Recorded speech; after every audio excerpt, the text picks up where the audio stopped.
Hello everyone, welcome to the Manu Law classes in the session of daily news analysis. Today is 30th of April 2025. I am Naresh Sharma going to discuss with you the current affairs of the day. So अप्रैल 2025 का ये last day है और हम चलते हैं आज की कुछ इम्पोर्टेंट न्यूज़ पर। ये है न्यूज़ पद्म अवार्ड्स की रिगार्डिंग में और 71 पर्सनालिटीज को इस बार पद्म अवार्ड्स मिले हैं। तो सबसे पहले तो हम ये जान लेते हैं कि पद्म अवार्ड है क्या। तो जब भी हम पद्म अवार्ड्स की बात करते हैं तो पद्म अवार्ड में हमें 3 टाइप्स के अवार्ड्स जो है मिलते हैं। नंबर 1 है आपका पद्म विभूषण, ये हाईएस्ट है। मैं अगर इसको कहूँ कि इंडिया में जितने भी सिविल अवार्ड्स हैं, सिविलियन को जो मिलने वाले अवार्ड्स हैं, उनमें ये सेकंड नंबर पे आता है पद्म विभूषण। तो फर्स्ट पे कौन सा आता है? तो फर्स्ट पे आता है आपका भारत रत्न। तो भारत रत्न नंबर 1 का अवार्ड है, इंडिया में हाईएस्ट अवार्ड है सिविल ऑनर में। और उसके बाद सेकंड नंबर पे आता है आपका पद्म अवार्ड, और पद्म अवार्ड में है आपका सेकंड नंबर पे पद्म विभूषण। नेक्स्ट नंबर पे हमारे पास में आता है पद्म भूषण। ठीक है, ये हो गया पद्म भूषण। इसके बाद थर्ड नंबर पे हमारे पास में आता है पद्मश्री। तो ये पद्म अवार्ड में टोटली 3 अवार्ड्स होते हैं। तो जब हम यहाँ पे बोल रहे हैं कि 71 पर्सनालिटीज को अवार्ड्स मिले हैं, तो ये तीनों टाइप्स के अवार्ड्स को मिला करके हम यहाँ पे बात कर रहे हैं। सो टोटल 71 पर्सनालिटीज को इस बार जो पद्म अवार्ड्स हैं मिले हैं। और किसने दिए? President Droupadi Murmu conferred Padma awards to 71 out of 139 individuals announced earlier. Means पहले अनाउंसमेंट जब हुआ था, आपको पता होगा कि जो रिपब्लिक डे ऑफ इंडिया होता है उसके आसपास में इनका अनाउंसमेंट हो जाता है, तो कुछ अवार्ड उस समय दे दिए जाते हैं, कुछ बाद में। तो टोटल इतने अनाउंसमेंट थे और इसमें से 71 को अब अवार्ड मिला है। इसमें से क्या हमारे पास में की पॉइंट्स हैं? देखो, राष्ट्रपति भवन में जो है दरबार हॉल नामक एक मीन्स बड़ा सा हॉल है, वहां पर ये सबका प्रेजेंटेशन होता है और वहीं पर अवार्ड दिए जाते हैं, जिसमें vice president, prime minister, home minister, defence minister वगैरह ये सारे के सारे मिनिस्टर्स अवेलेबल होते हैं और ये अवार्ड्स वहां पर दिए जाते हैं। तो कैटेगरीज में हमने देखा ही था पद्म विभूषण, पद्म भूषण, ये देख लीजिए पद्म विभूषण, पद्म भूषण और पद्म श्री। सो अब एक एक करके चलते हैं कि कौन कौन सी कैटेगरी में किस किस को अवार्ड मिला है। तो सबसे पहले हम देख लेते हैं कि पद्म विभूषण में टोटल कितने हैं। 4 अवार्ड्स मिले हैं पद्म विभूषण में। इनमें से 2 पर्सन ऐसे हैं जो अभी मींस जो है उनको पोस्ट थॉमस अवार्ड मिले हैं। ये मींस इस समय अभी वो लाइव नहीं है। ओसामा सुजुकी, है ना, आप सुजुकी नाम से आइडेंटिफाई कर सकते हैं कि ये जो है सुजुकी मोटर्स के चीफ हैं, सुजुकी मोटर्स के, है ना। इनको पोस्ट थॉमसली अवार्ड मिला है, कौन सा?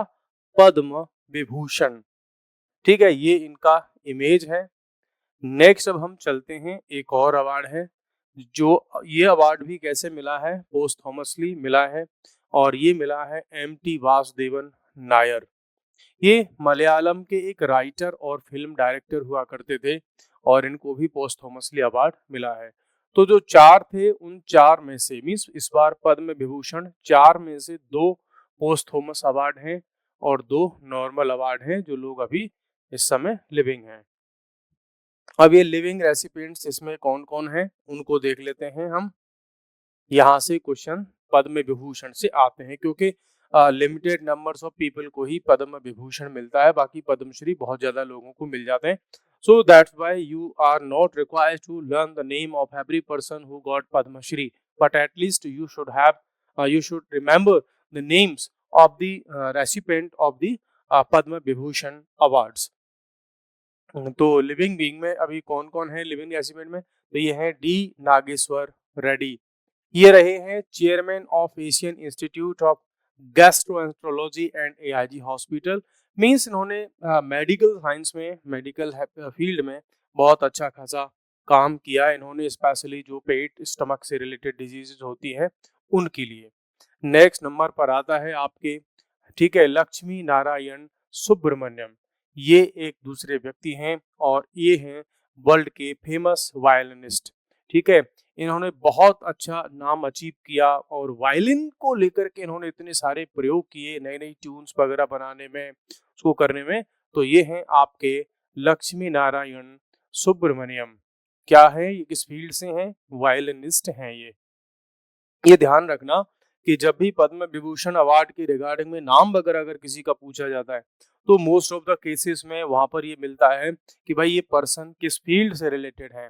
तो ये चारों के नेम्स आपको ये पता होने चाहिए कि ये किस फील्ड से बिलोंग करते हैं और किस फील्ड में इन्होंने अपने अचीवमेंट्स किए जिसकी वजह से इनको अवार्ड मिला। दूसरे हैं पद्म भूषण अवार्डी, इसमें 10 लोग हैं, बहुत सारे, शेखर कपूर हैं, ठीक है, नंदामुरी बालकृष्ण हैं तेलुगु के एक्टर, पंकज उदास हैं, इसको आप ध्यान रख सकते हैं, है ना, ये नाम तो एटलीस्ट आप ध्यान रख सकते हैं। इनके गाने बहुत फेमस हुआ करते थे, आज भी इनके गाने जो है पूरे भारत में और एशिया के बहुत सारे कंट्रीज में जहाँ हिंदी बोली जाती है सुने जाते हैं। और भी हैं फिर आपके सुशील कुमार मोदी हैं, बिहार के डिप्टी चीफ मिनिस्टर रहे थे, पीआर श्रीजेश हैं, हॉकी प्लेयर है ना, और एस अजीत कुमार हैं तमिल एक्टर, पंकज पटेल हैं chairperson of Zydus lab sciences के, विनोद धाम हैं इंडियन अमेरिकन इंजीनियर हैं जो कि जाने जाते हैं फादर ऑफ द पेंटियम के लिए जाने जाते हैं, कंप्यूटर की फील्ड में बहुत अच्छा काम किया।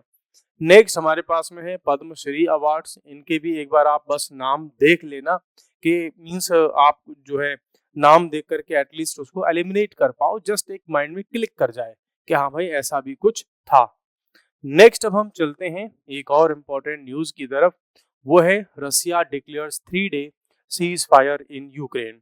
यू नो कि यूक्रेन और रसिया का जो वॉर है, कन्फ्लिक्ट है, काफी टाइम से कंटिन्यूड है, वो बीच बीच में कभी कभी ही ऐसा हुआ है कि थोड़े बहुत टाइम के लिए सीज फायर हुआ, बट दिस टाइम एटलीस्ट ये 3 days के लिए होने वाला है, क्या सीज फायर होने वाला है। स्टार्ट होगा ये 8 मई से 10 मई तक, तो अभी बंद नहीं है लेकिन एग्जीक्यूट होगा ये 8 मई से 10 मई तक। सीज फायर होता क्या है, दोनों ही साइड की फोर्सेस फायरिंग करना बंद कर देती हैं, उसी को हम सीज फायर बोलते हैं कि लड़ाई भाई कुछ टाइम के लिए रुक जाती है।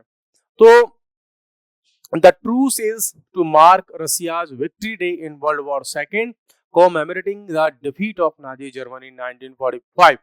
तो रशिया का जो वर्ल्ड वार सेकेंड में पार्टिसिपेशन था, उसमें रशिया की विक्ट्री हुई थी, तो उसको वो 8 मई 9 मई 10 मई तक इस ड्यूरेशन में वो इसको सेलिब्रेट करते हैं। तो इस टाइम पर उसको क्या रखने वाले हैं, ये रखने वाले हैं ट्रूस, मीन्स वैसे ही समझो जैसे कि महाभारत में होता था कि चलो भाई शाम के 6 बज गए, सूर्य अस्त हो गया, सनसेट हो गया, अब क्या करते हैं, युद्ध बंद कर दिया जाए, तो वो शंख बजा देते थे, है ना, और शंख बजा के स्टार्ट करते थे।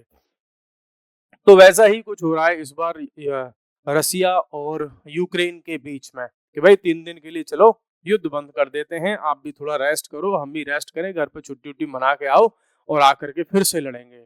तो ये कुछ वैसा ही है, ठीक है। तो हालांकि देखते हैं कि ये कितना एक्टिव हो पाएगा और कितना अच्छे से इम्प्लीमेंट हो पाएगा। नेक्स्ट हमारे पास में न्यूज है, armed forces have a free hand to respond to terror says Modi.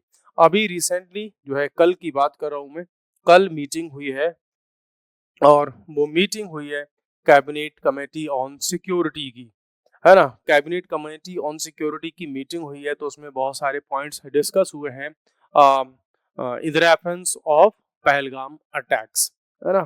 तो यहाँ पर जो बेसिक सा टाइटल निकल के ये आ रहा है कि प्राइम मिनिस्टर ऑफिस से, या मैं कहूँ कि पीएम से, कैबिनेट से ये परमिशन मिल गई है सारी आर्म्ड फोर्सेस को कि भाई आप जैसे चाहो वैसे जवाब दो पाकिस्तान को, आप जो कब उन पर अटैक करना चाहते हैं, कब लड़ाई करना चाहते हैं, वो जब चाहे आप करो। मीन्स डेट आप डिसाइड करो, टाइम आप डिसाइड करो, प्लेस आप डिसाइड करो, मेथड ऑफ जो है हाँ, जब मीन्स मेथड ऑफ रिटेलिएशन क्या होगा, वो सब आप करो।